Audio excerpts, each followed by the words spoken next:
You wake up when your body is ready. No alarm, no snooze button, no place you need to rush to be. For 99% of human history, this wasn't a hypothetical.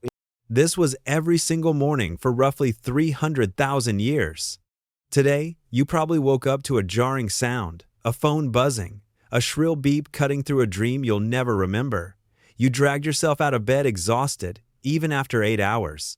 Your ancestors didn't have this problem. Why not?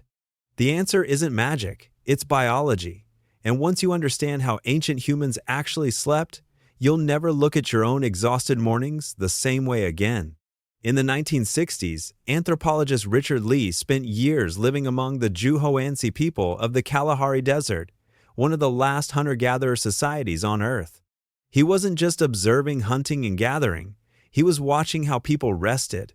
What he found broke almost everything Western culture assumed about sleep. The hoansi didn't sleep in one solid 8-hour block. They didn't have bedtimes, they didn't have sleep schedules at all. Instead, they drifted into rest when their bodies signaled fatigue, and they woke naturally, sometimes multiple times through the night. No shame, no struggle, just rhythm. This wasn't a fluke of one tribe. Sleep researcher Jerome Siegel led a landmark study published in 2015 comparing sleep patterns across 3 remote hunter-gatherer societies: the Hadza of Tanzania, the San of Namibia, the Tsimane of Bolivia.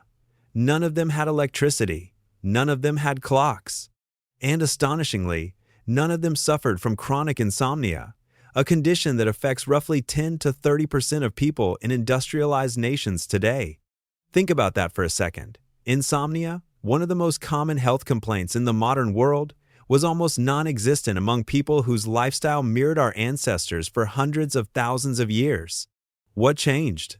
Let's reconstruct a night in your ancestors' world. The sun sinks below the horizon. There is no artificial light waiting to override your senses. A small fire crackles at the center of camp, casting a dim orange glow, nothing like the piercing blue light from your phone screen. Your body's internal clock, called your circadian rhythm, a natural biological cycle tuned to sunlight and darkness, starts producing melatonin almost immediately as the light fades. You don't fight sleep, you ease into it. Conversation slows around the fire. Someone tells a story. Laughter fades into murmurs. Eventually, murmurs fade into silence. But here's the twist almost nobody expects. Ancient humans likely didn't sleep in one continuous block at all. Historian Roger Ekirch spent over a decade digging through diaries, court records, and medical texts from pre-industrial Europe, and he found repeated references to something called first sleep and second sleep.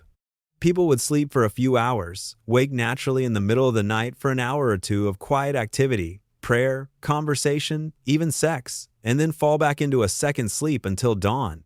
This wasn't seen as a disorder, it was seen as completely normal. In fact, some researchers believe this segmented pattern may be the body's natural default when it isn't suppressed by artificial light and rigid schedules. So if that's true, why don't you sleep like this now? The answer arrived with the Industrial Revolution, and it's almost too simple to believe. Electric light. Once artificial lighting became widespread in the late 1800s, nights that once stretched 12 hours in darkness shrank into a tight, forced window. Factories needed workers alert on strict schedules. Segmented sleep became inconvenient. Slowly, an entire species trained itself to compress rest into one unnatural block, fight through the middle of the night wakefulness with sheer willpower, and call anything else a problem. Here's the counterintuitive part. Agriculture and industrialization, the very things credited with civilizing humanity, may have quietly broken our relationship with sleep. Hunter-gatherers worked fewer scheduled hours than most modern employees. Anthropologist James Tsimane, who spent decades studying the hoansi, found that many hunter-gatherer societies spent only around 15 hours a week securing food, leaving enormous amounts of time for rest, storytelling, and social connection. Your ancestors weren't lazy, they were efficient. And efficiency gave them something modern life quietly stole back: time to actually listen to their bodies.